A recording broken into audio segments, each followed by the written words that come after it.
coming up on Garden Talk. Reputable companies will test for terpenes. You should also be looking, as a side note, for heavy metals, microbiology, and aflatoxins, and making sure there's no pesticides and all those boxes are checked. A lot of the background of certain growers is not botanically based, so they're using these names of cultivar strain and variety or hybrid when really they're probably dealing with simply a unregistered trademark name. You're probably getting less than 10% of the actual plant production standpoint. They'll be bright, they'll burn your retinas out, but they will not necessarily be as advantageous to your plants as you may think. No matter what plant you're growing, what environment, that science-based approach is really what allows anyone to improve their gardening skills or just better understand the plant that they are tending to.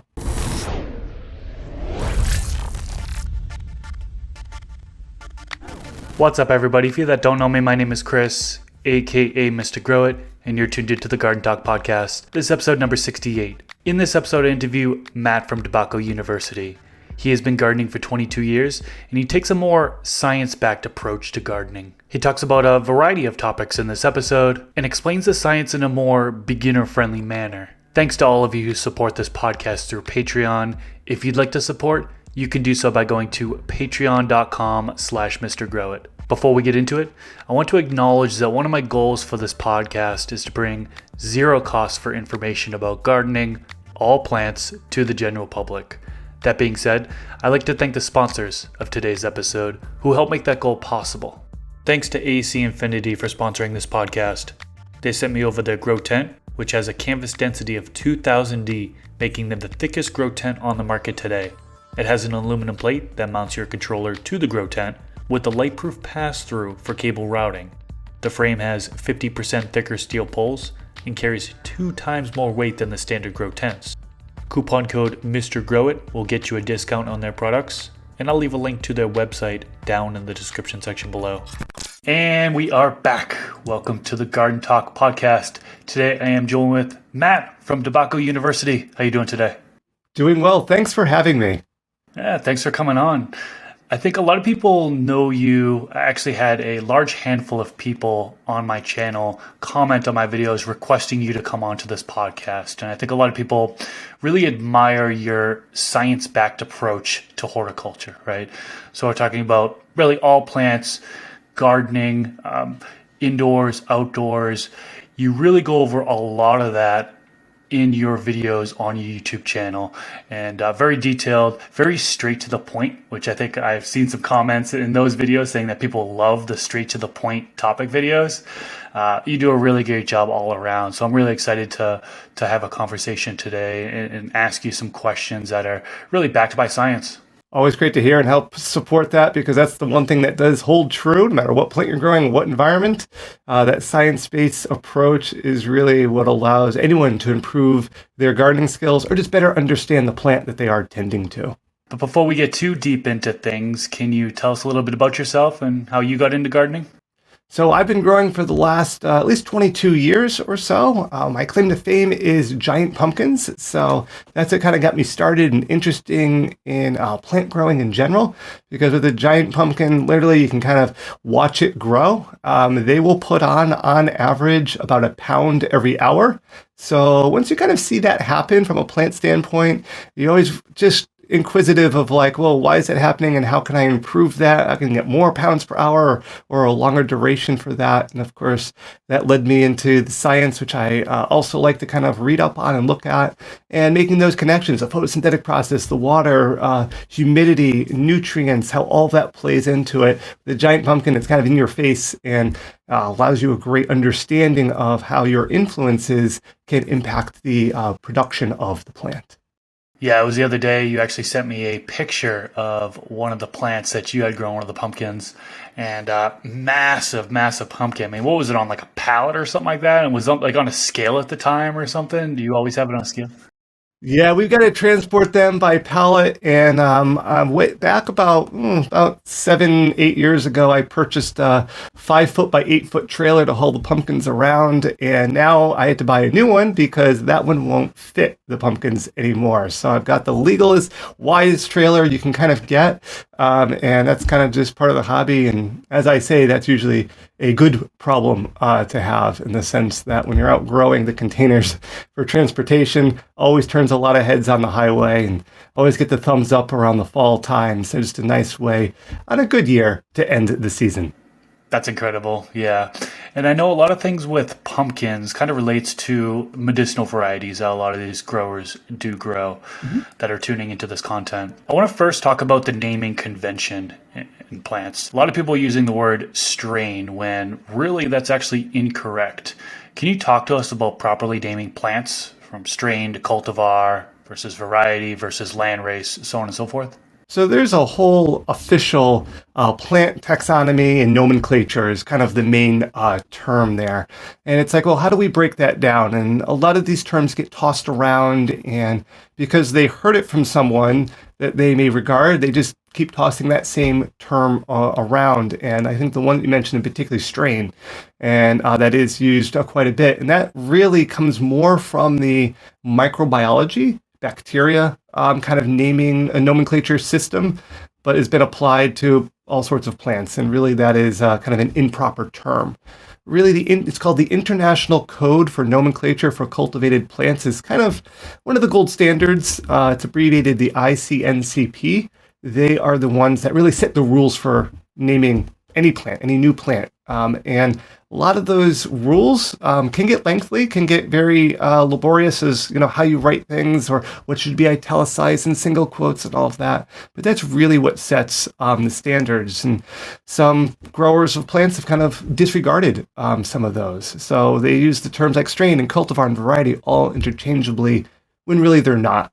So a cultivar, a true cultivar, it really means a cultivated plant, one that's been kind of modified by humans, selected for, cultivated by humans. Most are developed by kind of like plant breeders, and borderline on probably what we may think of as hybrids. A variety is basically a variation within a plant species that develops naturally in the environment. It really doesn't require human intervention by the definition of the term. So a lot of people say, I've got this new variety. Well, really it kind of develops by its own kind of relative mutations, I guess is the best way to put it. And how you write these, there's all these sort of established rules, many disregard them, of the genus, the specific epithet, the cultivar, common names, and exactly what gets italicized and in single quotes there. What is interesting is that these hybrids that we speak of, natural or man-made, are really what a lot of people are growing, and they're human-generated in a lot of cases. So a lot of times those human-generated seeds, if you grow a hybrid, you plant that seed, and it gets a beautiful plant.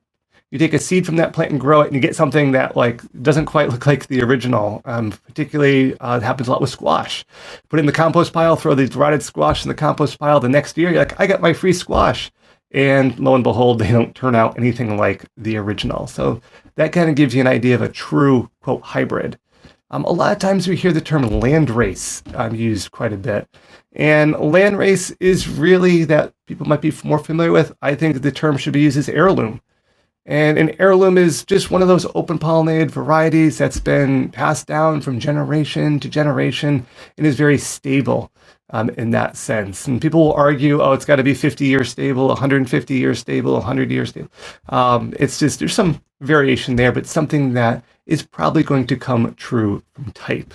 So landrace, heirlooms, those also are interchangeable terms.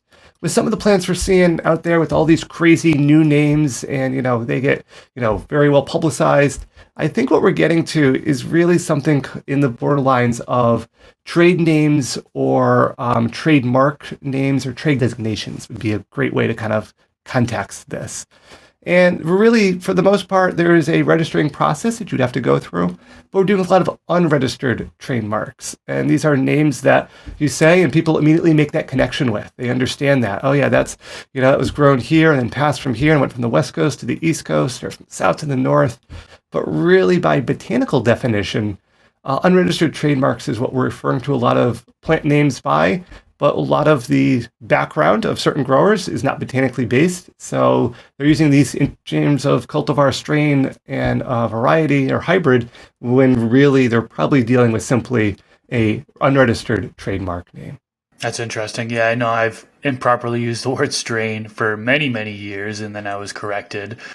Cultivars is really kind of what I've been growing, so I've been trying to say that instead of strain, and I get some pushback. People are like, "Hey, it's strain. What are you talking about?" And try to educate, and people get frustrated because they've been doing it for so long, and now they need to change their ways, and so on and so forth. But thanks for clarifying that one. Let's dive into lighting. You have a HPS versus LED video on your channel. It goes over a very good study.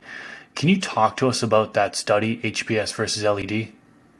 So this is probably the two hot topics when it comes to lights. The old HPS lighting, and then the new kid on the block, the LED lighting, and which one's better. And you've got people kind of in both camps that are old school HPS, and then people are dumping all the HPS and going straight to LED. And it's not quite as clear cut as many growers kind of associate. HPS technology, as we speak today, is very good. It's basically 20 plus years refinement of technology. So there are still some benefits to the HPS technology. LED technology is in its infancy. It's improving year to year. It's amazing when you look back 5 years how rudimentary it was to kind of what we see nowadays. Having said that, if a manufacturer is producing LED lights, it's not just an LED to HPS comparison. There are variable forms of LED lights. So, and they're all not necessarily treated equally, shall we say. So, and it's not LEDs or nothing. There needs to be an understanding from a grower to make that educated decision on which one is the best for them. In the study that I found and posted on my channel, and it is, if you type in just LED and HPS lights, and DeBacco University should come up for you. And it tells you what HPS they're using. It's 1,000 watt double-ended HPS, which is pretty much the gold standard for commercial production. And then they had 3 LED lights. Of those 3, they determined based on their own test in the study that only one kind of rose to the top and was worthy of comparison. They ended up going with the Fluence Spider X Plus LED light. They had 2 others that they simply determined were not near of comparison. So that just shows you right there that here's 3 LED lights and only one made it to be competitive to the HPS light. And when they were looking at comparing, they're looking at really not so much the photosynthetic process, but what are the plant's secondary components? What are they producing? And comparing HPS to LED lights. Now, LED lights did come up a little bit higher in their comparison, which a lot of growers point to and say, that's why I need to be using LED lights. They're producing so much better than HPS lights. And I just kind of, as a caveat, just remind you that there were 2 LED lights that were tossed out of the study. And that's probably because they were not producing anywhere near as competitive as the HPS lights. So that's really what needs to be taken into consideration by growers. A lot of growers still producing very high quality end products, grown completely under flowering time to end to harvest with HPS lights. So it's not like you need to throw them all out. They're all the old technology. They're all horrible. LED lights are, of course, the new and upcoming idea, but not necessarily a direct kind of throw the old one out, go all with the new one and go all in on that. Growers really need to be a little bit more choosy with their LED lights and really do their research, looking at the spectrums that they produce. And kind of a little bit of a saying is good LED lights right now are not cheap, and cheap LED lights are not good. So again, what is cheap? What is, you're looking at LED lights costing well over $1,000 for one light when you can buy them for $100. I can buy 10 to 1. Well, you're probably getting less than 10% of the actual plant production standpoint. And they'll be bright. They'll burn your retinas out, but they will not necessarily be as advantageous to your plants as you may think.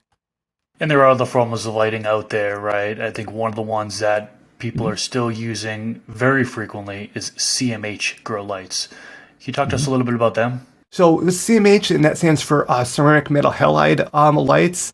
I think growers need to really start considering them a little bit more. They are gaining popularity. For those that might have been growing a couple of years ago, metal halides were the old school version. This is the improvement of the metal halides, CMH lights. What's great about the CMHs is if anyone's growing currently with fluorescence, particularly for the seedling clone early stages, CMH lights are a much easier replacement for that. You don't have to worry about, 10 bulbs, 8 bulbs, 1 bulb will cover that same area. So that's great. Also, the CMH is the ceramic of the CMH really adds a very long bulb life there. Now, the downfall of CMHs is that they're not really great for the flowering phase as a standalone light. However, they are being used to kind of intermix with some spectrums. They do produce a fair amount of heat, so they are not, completely, no heat, but no real light is. And as always, because of the metal halide in the bulb, disposal, while a long time away, is of course worth consideration as far as what you're actually going to be doing with that. Now, having said that, we're looking at the, sometimes are called LEC lights, just they're light emitting ceramics. I think CMH is going to be the term that's going to carry on, but sometimes they use LECs and CMH interchangeably, and they are pretty much talking about the same thing there. Something else that's great about CMHs for anyone that has used them is they have a great, what's called CRI, which is a color rendering index. So this is something we talk about LEDs as well. The CRIs for most CMHs are up there in the high 90s-ish area, which basically means the colors that you're going to look at your plants under that light are going to be very true to type.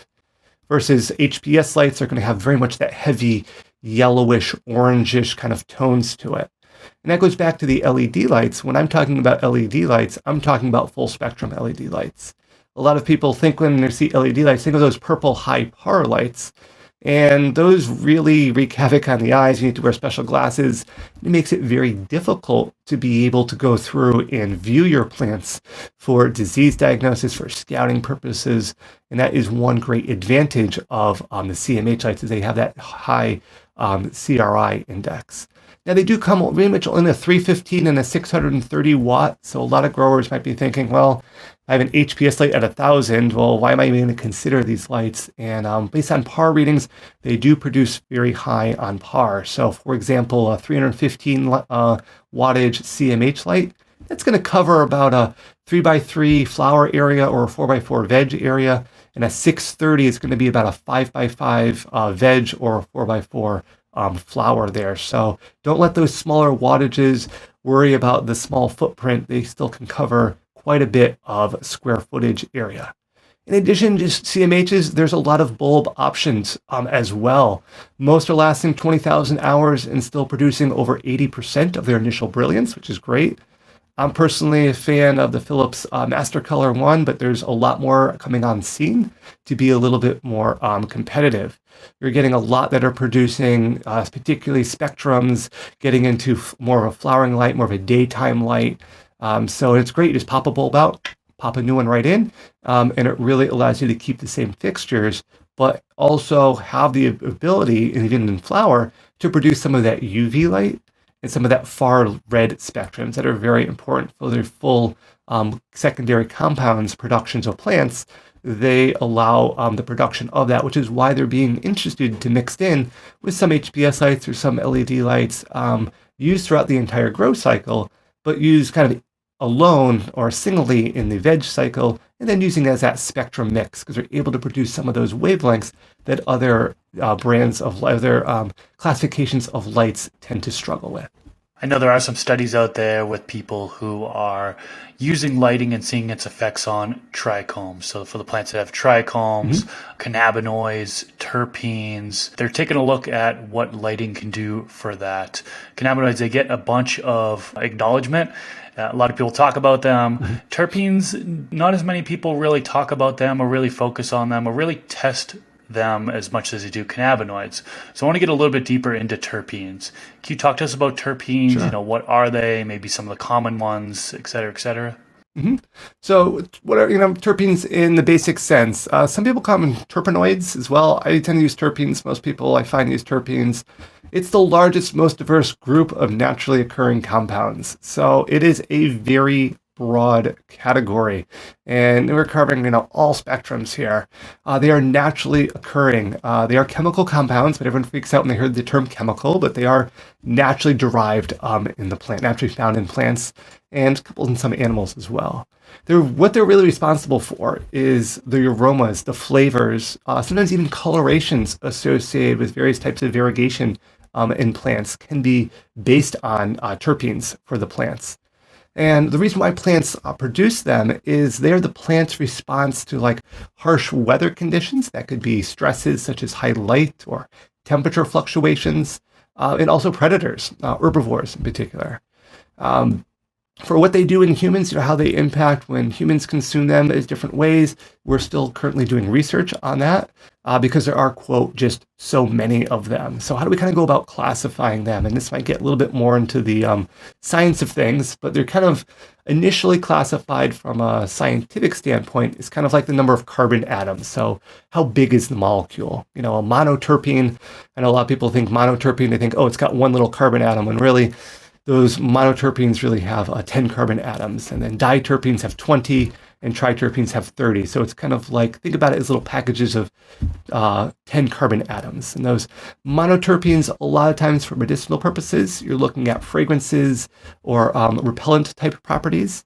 Your diterpenes can get into some advantages humans we might use them for medicinally, such as anti-inflammatory issues or cardiovascular diseases. There's been some indications that classification can help. And then triterpenes is like wound healing, can help increase circulation, help speed up the recovery time of a potential wound or laceration of the dermal layer. So, and because this is so diverse, you can't just say, oh, this terpene has to do this and only this. There can be a lot of also interactions with these. How do they get about these interactions? Why do we need these studies? Well, they do impact the brain, the neurological pathway. So some can have potential psychoactive effects, but they really don't produce like intoxicating effects. Like some cannabinoids have a little bit stronger binding to receptors there. So early research is being done on these because they are produced in a wide variety of plants. And what's warranting the greater investigation is that they potentially for some help with mental health or anxiety, depression, bipolar disorder. There is some early research indicating that, hey, it might be worth studying these, or it might be worth going on this classification because there could really be something there. Now, terpenes, as we're, tossing out the general term, the tea tree is an example that contains active ingredients to create potential infections there.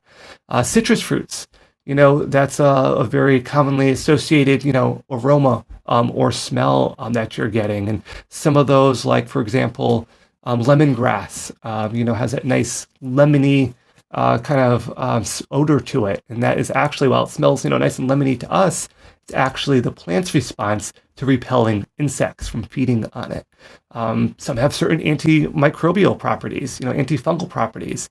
So there is a lot there within the vast amount of terpenes. And if you, search up any, terpene poster or profile or list, limonene, just for one that I mentioned there, one of the most common found terpenes, distinct citrus notes there, potential, anti-anxiety properties, but the plant's producing it to repel insects per se. So there is a reason why these plants are producing these. It's not, quote, for our benefit. We're just simply taking advantage of that.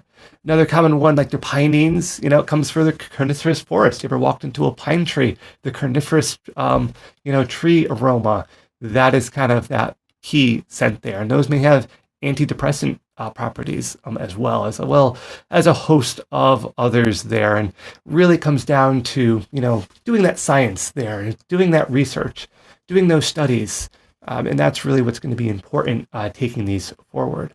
From a consumer standpoint, if you're looking at purchasing products for terpenes, as you mentioned, the cannabinoids get all the, quote, attention, but if you're purchasing anything plant-based, you should be looking for a COA, certificate of authenticity, or a label. And a lot of times that will have lab test results that people may just flip over, but they will often, or reputable companies will test for terpenes.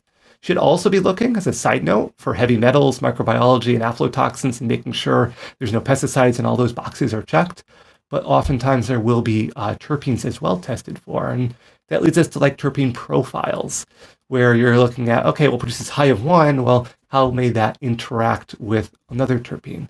How is that interacting with this profile of like, it's not just one terpene, there might be a mixture there. There might be some advantages of some synergistic effects, which is really a great aspect where I always say 1 + 1 doesn't always equal 2.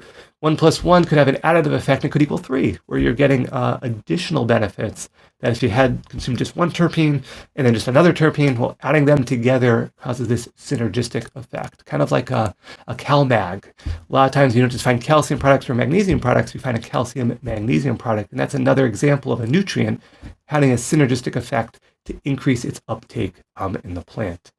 For those concerning certain terpenes, heat, they are unstable. That's not unstable to mean that they're, bad. Unstable to mean in really high heat situations, the molecules, these carbon molecules, basically fall apart.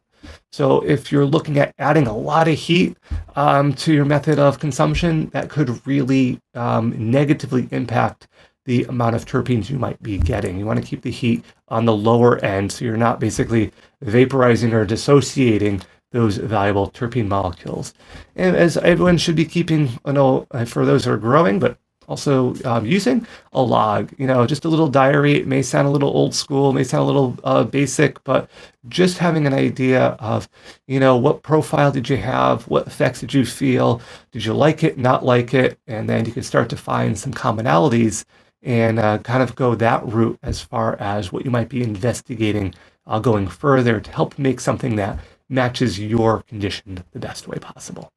You mentioned a key point there that I think a lot of people aren't aware of is that the temperature, as it's increasing, these terpenes are volatilizing, right? They're disappearing. So a lot of people walk into the garden, they'll open up their grow tent, for example, and they'll get a huge whiff and they're like, smells wonderful. Everything's going great. Is it really going great? Or are you losing all those terpenes because your heat is too high, right? So, like you mentioned, lowering the temperature, certainly towards the end of flowering can help conserve some of those terpenes. From my understanding, different terpenes will volatilize at different temperatures. I wish there was a chart. I've been looking online. I wish there was a chart where it broke down the terpene and then what temperature it volatilizes at. I'm not sure if you're aware of that or not, but if you can find one and send it to me, I would love it because I think that's beneficial. I think the general knowledge is to keep it under, I think it was like under 75 degrees Fahrenheit and you're conserving most of the terpenes. Mm-hmm. Yeah, that 80 degrees, from everything I've seen, 80 degrees Fahrenheit, I should say, is kind of the friction point, where you start going above 80 degrees and it's kind of exponential decay at that point, just more and more breaking it down. For those that, might be, hearing this and going, well, that's much lower. You might want to try that lower temperature and you might be surprised at whatever the same batch, you got one effect. Well, you lower that temperature and you're like, wow, that's what I've been missing. That's what I've been looking for, when really it's been there the whole time. You're just self-degrading it with excessive heat. So just a good kind of word of caution there that, when you're dealing with chemicals, they do dissociate, they do fall apart. So there is a method of, regulating that so you're not just vaporizing them into oblivion.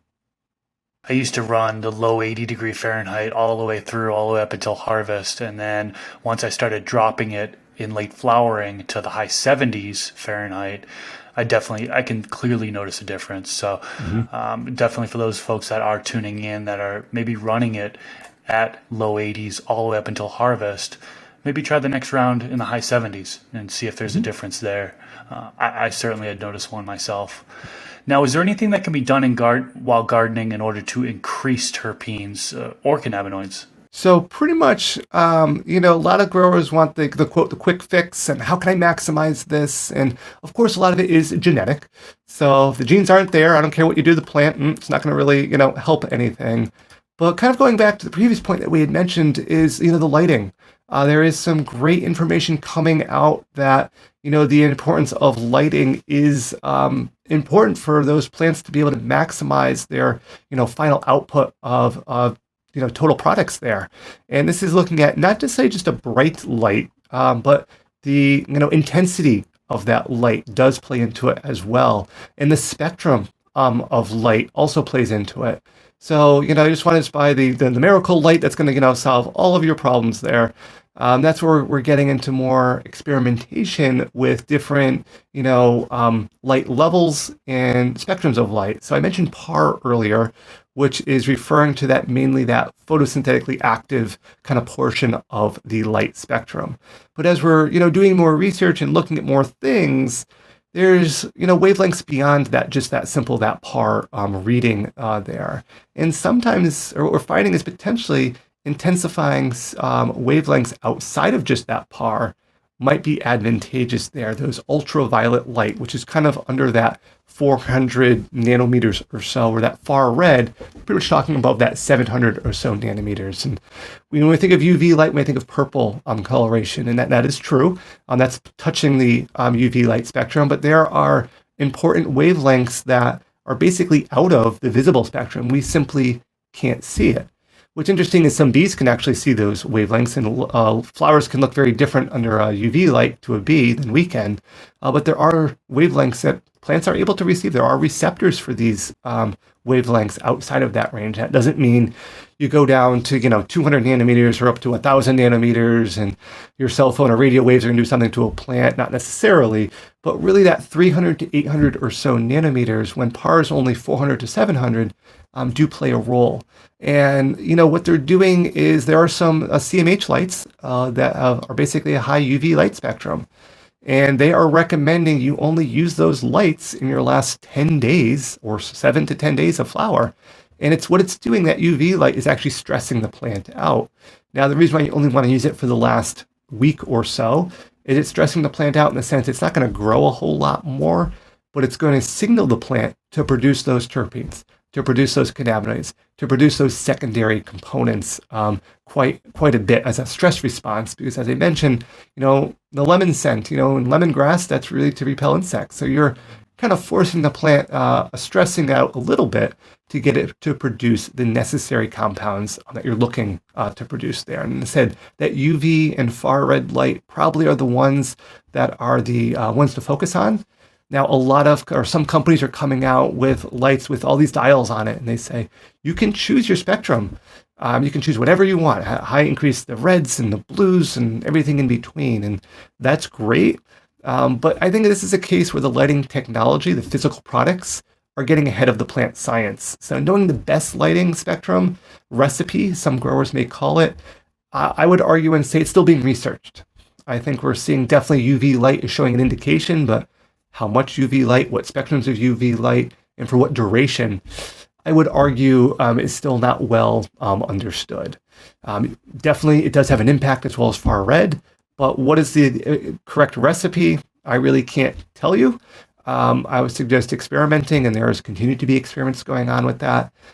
So it's great that in some cases you can adjust everything, but I don't think we're at that stage yet where at this many days in, you're going to turn this dial, and at this many days in, you're going to flip this other dial.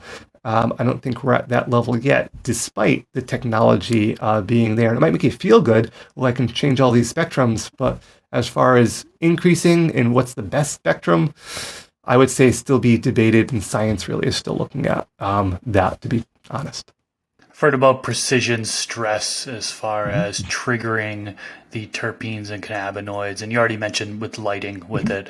I've also heard about, these may be false, but everything from adding more wind to parts of the plant in order to stress it out that way. I've heard about depriving it of nutrients or even overfeeding nutrients in order to stress the plant that way. Is that true? Are those precision stress techniques, will that actually trigger more terpenes and cannabinoids? Are there any things that people should avoid, any techniques that they should avoid? So there's many ways to stress a plant. We're looking at stressing a plant to produce the compounds we want. So, for example, if you, let's just say, overwater the plant, that's going to definitely stress it. Is it going to stress it to the point that it produces more, terpenes, cannabinoids? Probably not. It's going to stress it in ways that are going to cause it to kind of like go into shutdown mode and not stress it in a, quote, good way. You're right with wind, that can be utilized to, stress plants, but probably not increase those terpene production. So with that lighting, why is lighting, a main focus there? Well, what it's doing is that UV light, a lot of the times, the parts of the plant we want are the ones exposed to lighting. So when they're exposed to that harsh UV light, they're going to produce those secondary compounds. And those secondary compounds they produce in response to that are typically in those flavonoids, terpenes, cannabinoids kind of classification. If you look at some early plants, poison ivy is a major one. Everyone always says, three shiny leaves of green, stay away. Well, early on when poison ivy first comes out, it actually has very heavy red tones to it. And that's the way of those very early leaves self-protecting themselves from the harsh UV light. You might see that with blueberries, for example, or certain fruits that change color, or peppers, or something you wait for a different color to turn. Well, that's kind of that same compounds in there that are changing coloration. And a lot of times it does come with, lighting, and you're looking at producing those phytocompounds. And a lot of those, if you're making a very broad stroke, those cannabinoids, those terpenes, are basically kind of those phyto, which is light kind of base components there. As a result, changing the lighting is really what's going to change that. Other things, as you mentioned there, different pruning methods can also stress the plants, but are those going to stress the plants in a way to produce more cannabinoids, more terpenes? Probably not to the greatest degree we would want. Some poinsettia growers, some greenhouse growers will actually, to keep their plants shorter, to keep their plants stunted but not in a negative way, they actually take what looks like, I don't know the way to word this, kind of like if you go to a car wash, they've got the big, the kind of the brushes that you kind of drive through there. Well, they actually take fine pieces of plastic and they go over the plants like a big giant brush down the whole row, and they just touch the plants. They tickle the plants, so to speak. And that sense there, because they're in a controlled environment, not a lot of wind, gives it the sense of them being outside and helps reduce that internode spacing. So that is a stress to the plant. But is that short internode spacing going to produce more terpenes? Probably not. So just a little comparison there of stressing the plant is one thing, stressing to produce terpenes, cannabinoids, a little specific stress there. What you mentioned about keeping the plant short brings us into our next subject, which is plant growth regulators. A lot of people are using plant growth regulators to alter the way the plants are grown. Some are naturally occurring, right? Can you talk to us about what you know about them and how they impact plant growth? Sure. So a lot of the times when we're selling an end product, there are tests for PGRs, plant growth regulators, and pretty much across the board, not really permitted to be used and often tested for. So, but there can be a substantial impact on the plant morphology, meaning how the plant actually looks, which is why they're kind of being used there. They can help increase density of plant, and it can be a very night and day difference there. And that can really improve the return on investment, which is why a lot of growers start to seek them out, for example. As you mentioned, there are naturally occurring plant hormones. So let's go with regulators. We'll broaden that to hormones there. And everyone's taken like a regular, high school biology or botany class, auxins, gibberellins, abscisic acid, ethylene, all of these should come to mind. So probably the one most growers are utilizing and is often allowed in pretty much all production, again, depending on different regulations, but auxin as a rooting compound. Now, it does other things, but is found in a lot of rooting compounds. So if you're making clones or cuttings, or air grafting or something like that, auxin might be something you might want to be utilizing to help increase that root formation. Gibberellins is kind of help the plants stretch. So if you want to keep a plant, more dwarf, tighter internode spacing, well, there's, you want to kind of like block or reduce the gibberellins. You don't want it to like stretch out like crazy.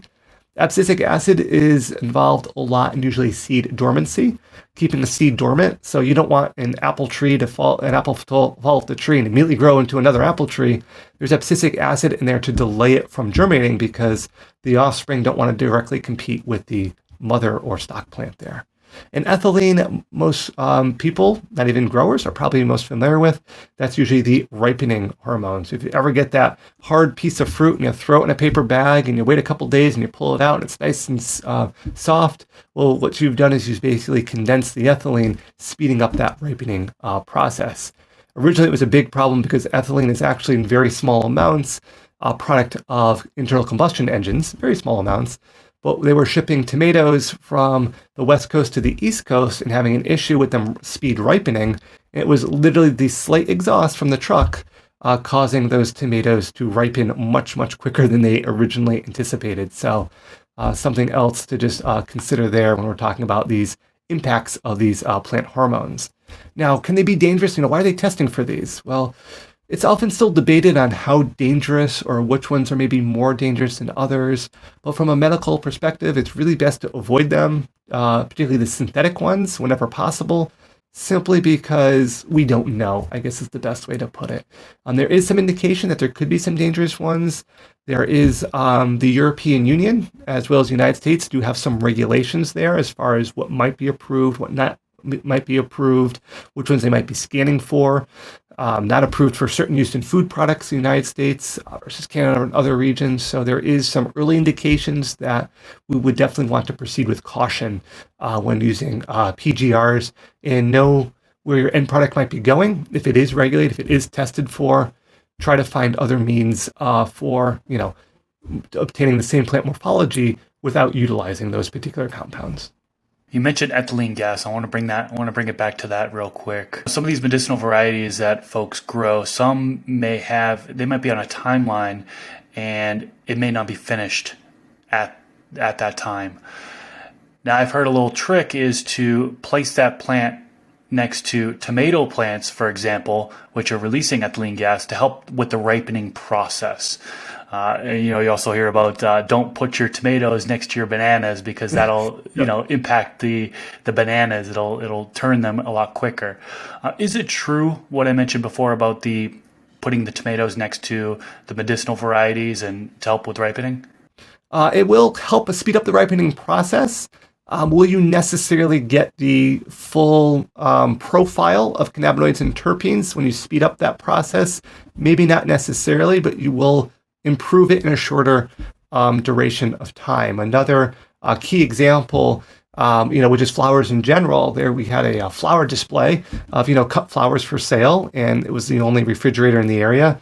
And people would put their lunch in there, and they put their apples and bananas, and that was extremely frowned upon because, as you mentioned, that ethylene is a gas.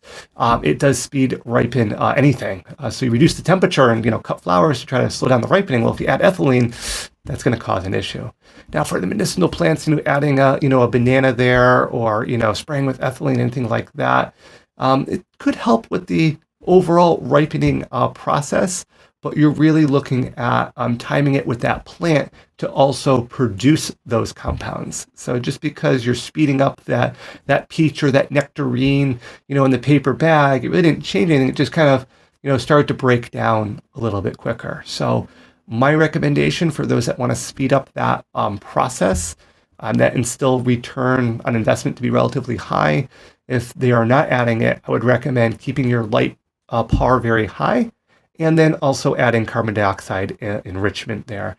That definitely will help speed along that process with still kind of getting all of the goodies that the plant will naturally produce without just kind of like producing an artificially quick end product.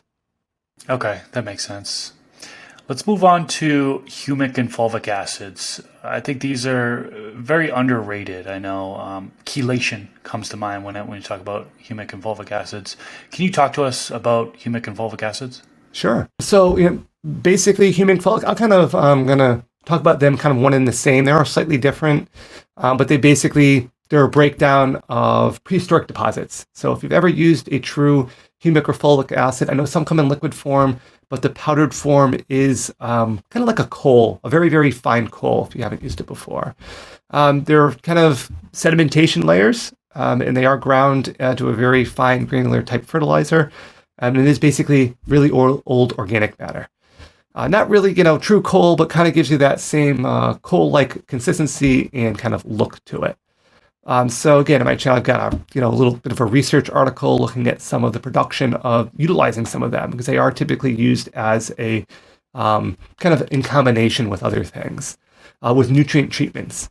And humic acids can enhance phosphorus fertilization or actually enhance just regular your NPK, your nitrogen, phosphorus, and potassium fertilizers there. They can, also potentially have a negative impact on some cannabinoid production. So this is where you've kind of got to look at and balance certain things out. They can help make nutrients more available, which of course is a great thing. But they can shift metabolisms in plants and potentially cause kind of an impact on these cannabinoids that we were talking about. So while phosphorus can be, enhanced treatment, it may not have effect on the cannabinoids. They don't think that just necessarily, more nutrients to the plant, well, more of everything.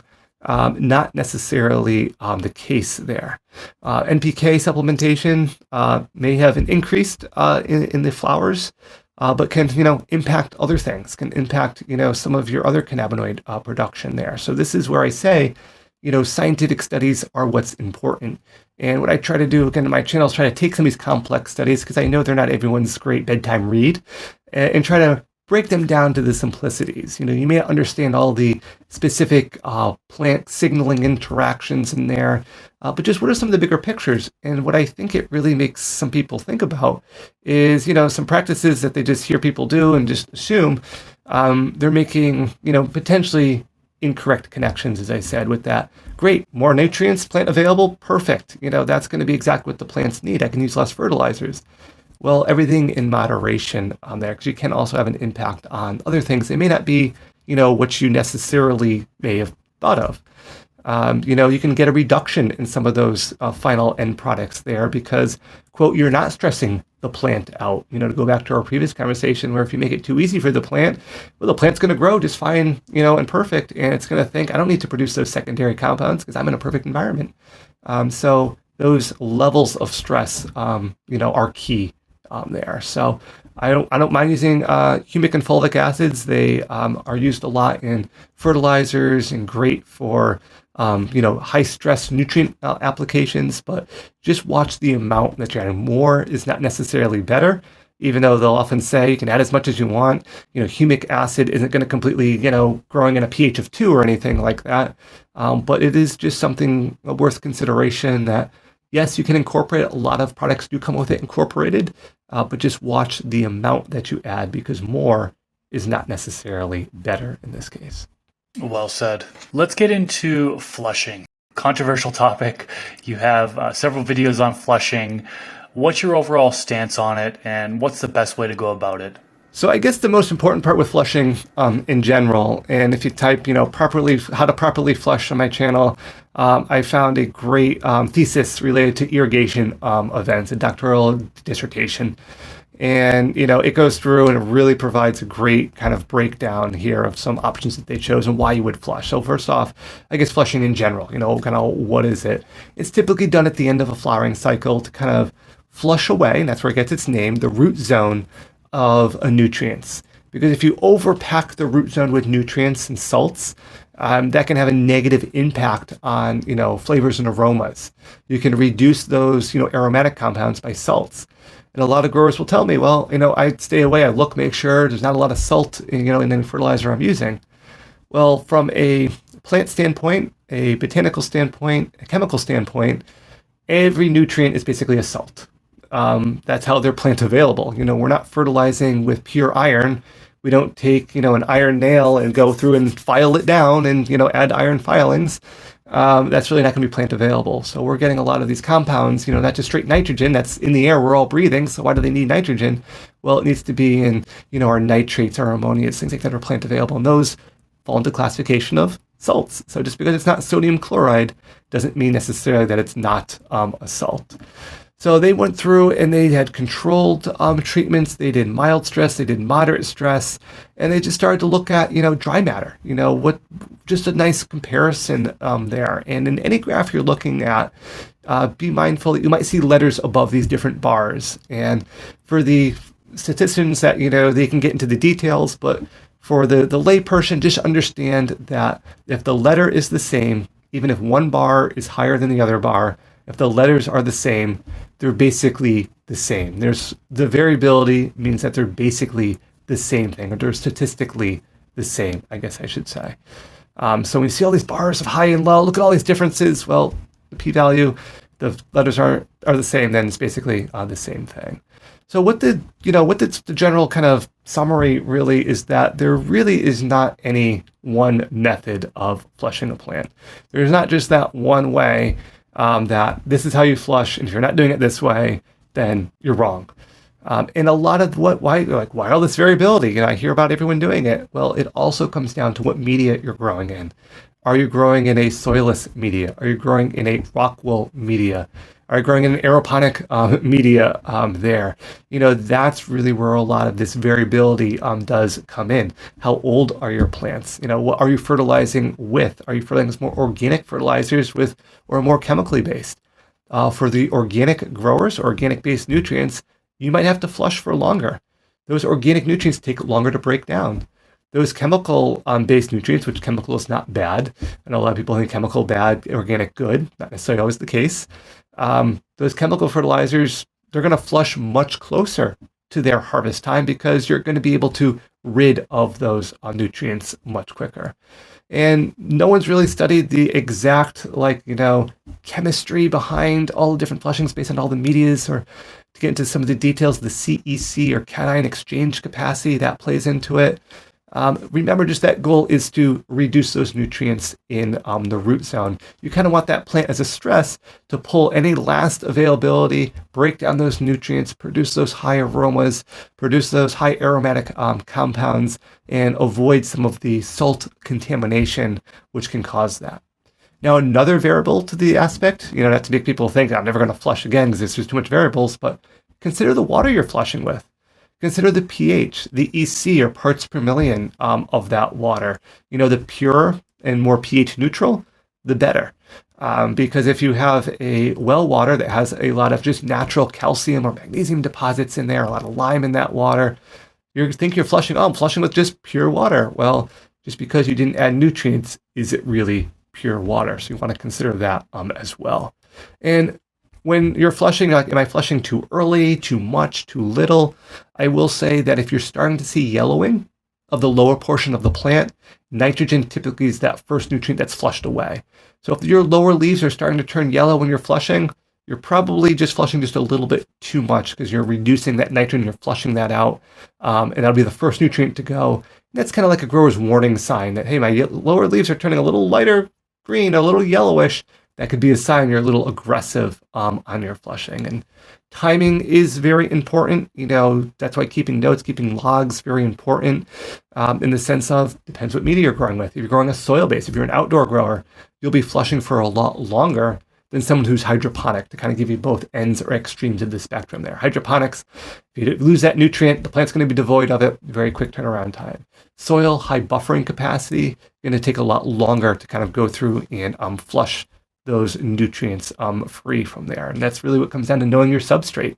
Using clay pebbles, also very short duration of time there. So the key part is, for any grower looking at trying this, if I hopefully haven't scared them away, you take a reading of the water going in, you take a parts per million or an EC or a TDS, whatever unit you're using, and then you flush that till the water comes out of the container, and you capture that water and you test that water. And you see what nutrient levels are at initially, and then what they're at after 5 minutes of flushing. And did you reduce that part per million? Did you reduce that EC levels down? That's a good sign that you are removing those nutrients from that root zone. And that's, again, goes to your indoor and outdoor people. You're going to have to flush for a different duration, and also based on the substrate that you are utilizing. Even if you don't flush, I know there's a lot of folks that don't flush, that don't believe in flushing. They feed all the way up until the end, or they will just simply stop feeding like a week before, 2 weeks before. And some people call that leaching as well. Even if you feed up all the way till the end, this is an annual plant, at least the medicinal plants that most of the people are growing that are listening to this podcast is an annual plant. And there's going to be a natural senescence that happens, right? So the leaves are going to fade no matter if you feed all the way up until the end or not, right? Now, it could be genetic variability. Some will stay green for longer than others. But eventually, if you push that plant long enough, it's going to senescence. The leaves will fade. And if they are green all the way to the end, you're probably over-fertilizing. As a side note, I can usually tell a cornfield, of course, you can always tell in the end. You're driving down an area, see a cornfield, and right before they harvest, if that plant is entirely green, they over-fertilize. That bottom leaves, as you're saying, should be starting to senesce, should be starting to yellow, should be starting to lose their vibrance of green, because most growers I know aren't selling the leaves.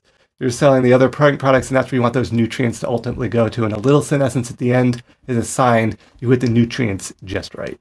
So after you harvest the plant, next up is the drying process, which I wanted to get into. Can you talk to us about some of the best practices for the drying process? So first off, it's really after you harvest, you're kind of looking at those environmental conditions you're putting that final product in.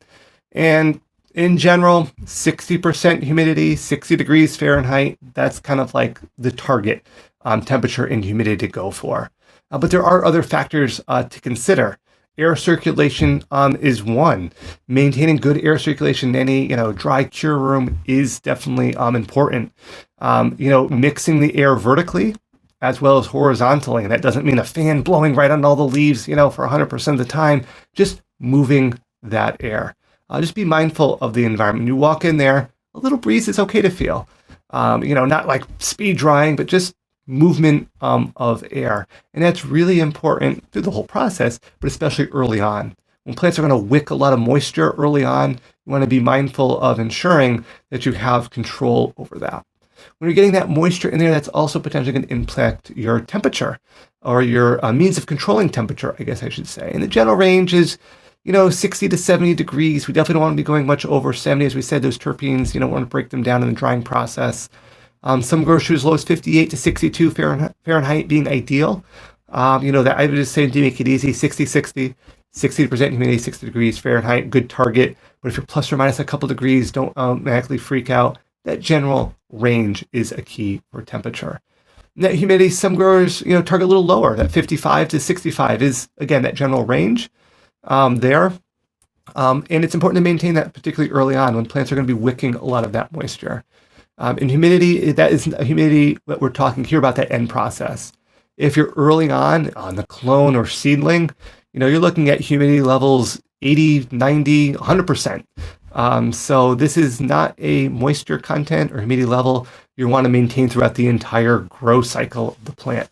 We're specifically talking that end part because growers are here, oh yeah, I'm only concerned about the end product. If that 60% is my target, I want that plant to be at peak performance of 60% the entire time, and that is not the case. You want to reduce that humidity ideally as the plant grows because there are advantages to having some moisture in the air earlier in the plant cycle there. So lighting is another important consideration.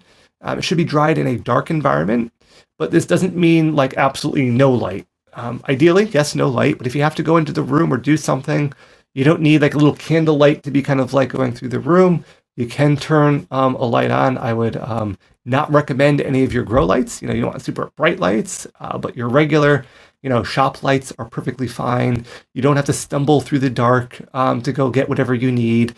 Just try to keep it as minimal as possible in intensity and as minimal as possible in duration as well.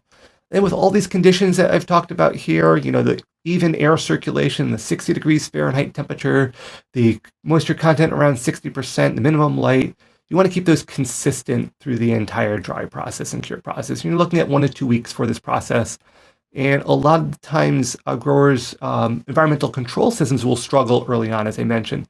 They first cut everything, they throw it all in the room, and they can't control the humidity because there's just so much initial moisture released. So you definitely want to be making sure that you're oversizing your equipment, you're checking your equipment. If you have a dehumidifier, you are emptying that because usually when they fill up with water, they'll automatically shut down. If you're in an area that's really dry, you might be adding humidity. That's always the fun part of seeing growers be experts in one area and then get hired by a firm somewhere else in a different geographic area and really struggling. Sadly, that was the case from some growers that came from a very dry environment to the Northeast in particular, where there's a lot of humidity in the Northeast and there's not a lot in kind of the Rocky Mountain region. And those growers that were experts where they were growing, and that's why they were hired, really looked like newbies because of the change or shift in that environment. So knowing, do you need a dehumidifier or do you need a humidifier? I don't care what you need. Sometimes you need both. Maintain that 60%. That's really the cure. That's really the focus of that dry and cure temperature and humidity to focus on. Whether you need to add or subtract, that's based on your environment. So why do you maintain this? Well, as we talked about earlier, we're trying to maintain all that work we did for those cannabinoids and those terpenes. We're really trying to maintain those at the highest level within the plant. If you dry them improperly and cure them improperly, you're further breaking down those components that you put all that effort into.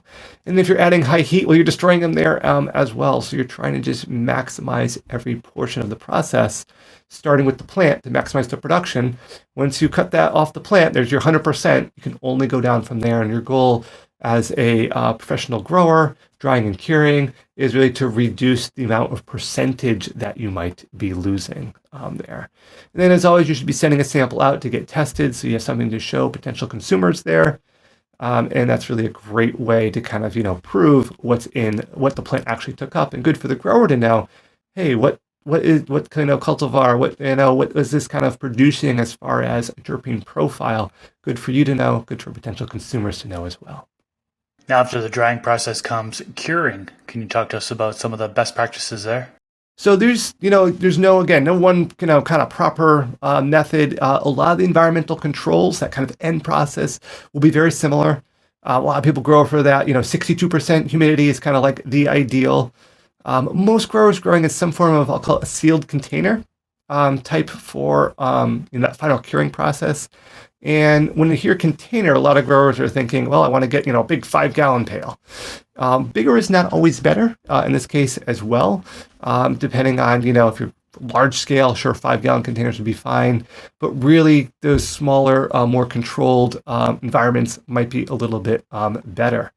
The chosen container, just as, the gold standard, looking at usually wide mouth mason jars, usually about 32-ounce jar. That's kind of the standard, because you're not packing the jar, of course. You want to leave about 25, about a quarter percent airspace. Allow that breathing process to occur. You want to pack everything in there. And I always stress the wide mouth. You can get away with the smaller, but it's just easier to kind of when you put your hand in there, that wide mouth does just make it so much easier. And the reason why you leave that airspace is so you can kind of move things around. That doesn't mean you kind of go up to it and I always say the Powerball, where you're kind of shaking everything up and bouncing everything around like crazy, but just, don't want the end product to develop, flat spots. You kind of want to keep that area appearance. You don't want to get two things close together, because what that's going to do is trap potential humidity in there. So you just move them around a little bit. Now, that curing process, as mentioned before, dark place is important. Now, what a lot of growers take this to mean is that I need a light block container. If you have an option for that, all the better. But by simply putting them in a dark room with minimal amount of lights, that accomplishes the exact same thing and still allows you to go through and inspect the final product. Now, that inspection is important. You don't want to set it and forget it. Oh, it was 62%. I sealed them up. I put them in the room, and see you in 2 months. You do want to kind of just be checking that. Make sure that the room is maintaining the conditions. Make sure there is no mold developing. Make sure there is kind of nothing is, quote, changing. You're kind of checking that. So you have that kind of routine just to check on things. A lot of growers do it in this curing process, particularly early on. We'll call it what's called burping the containers. It is basically opening the lid, cracking the lid, just kind of just allow any buildup of anything to kind of be released there. Allow some moisture potentially to escape, allow oxygen to kind of replenish in there. Any foul odors that you're noticing during this stage is a sign mold might be developing, even if you don't see it. You might want to put those in a separate location there. And this burping will be done more frequently early on. As those plants kind of settle in, it'll be done less and less and less frequently. To maintain that humidity, a lot of people are throwing humidity control packs in there. Again, that target 60 to 65% is really that target. That first week, some people might burp, twice daily. Weeks 2 to 3 and beyond, you're kind of cutting down to once a week, every other day, to every third day to once a week, kind of so on and so forth there. And you'll be able to tell based on the aromas. End of curing, 2 to 3 weeks. Really don't go much beyond 8 weeks. If you're still curing after 8 weeks, you're doing something wrong. After that step, you're kind of at the final storage, if you will, of that end product there. Very detailed answer. I think a lot of your answers here were very detailed and straight to the point. And like I mentioned at the beginning of the episode, that's what I think a lot of people like about your style of teaching there. Succinct and to the point. If you can say it in 3 words, say it in 3, don't give me 30. Yeah, right. So wrapping things up, how can the listeners find you, and what do you have upcoming in the future? So I would say DeBacco University on YouTube would be a great way to review some of this content, search the channel. I do have different, playlists there. So I will say that I also teach a forensic science course. So if you're watching some of my videos and all of a sudden 5 stages of body decay come up, which is, I don't know why it gets frequently recommended. That is okay. That is one of my videos. If it's of interest to you, watch it, great. But people wonder, like, how do we go from plants to this? It is also on the channel there. Encourage, if you like it, try to, you can send comments in. I try to respond to every comment that I can. There's over 1,000 videos on the channel, so I'm sure you'll find something of interest to you. Encourage others to subscribe. I've been very fortunate with a great community here sharing out the channel. So if you know a new grower struggling, tell them about the channel, reach out to it, help them out. I try to touch on everything from basics of growing to some more advanced level items. So new growers, old growers, everyone can hopefully learn something. I've got a couple more kind of videos planned. Haven't been updating recently because I do teach at the University of Connecticut, running a course, 2 courses there, New York Botanical Gardens, as well as Florida Gulf Coast University. So you're talking about different environments, growing different environments. Those are, one gets snow and one's concerned that there's a crocodile that's going to eat the birds outside, their bird feeders. So it's a great little contrast there on the eastern seaboard there of the United States. So other ways you can more professionally potentially take one of my courses going forward. But if not, hopefully you enjoy what you find on the channel.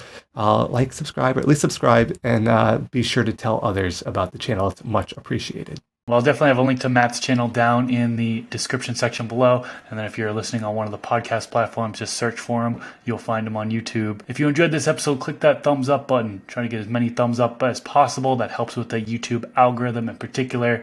Subscribe to the channel if you haven't already. Every single weekend I'm releasing a new Garden Talk podcast episode, and I would love for you to tune into future episodes. Matt, this has been awesome. This has been very insightful for me. We definitely dipped our toes into some of the science behind the plant, which is always good. It's always I'm always learning when it comes to that, and I know my audience is right there learning with me, and you've shared quite a bit of value for me and for them. So thank you so much for your time today, and I hope you enjoy the rest of your day. Thank you, and great to be a part of it. Glad I can share some plant science with some interested people.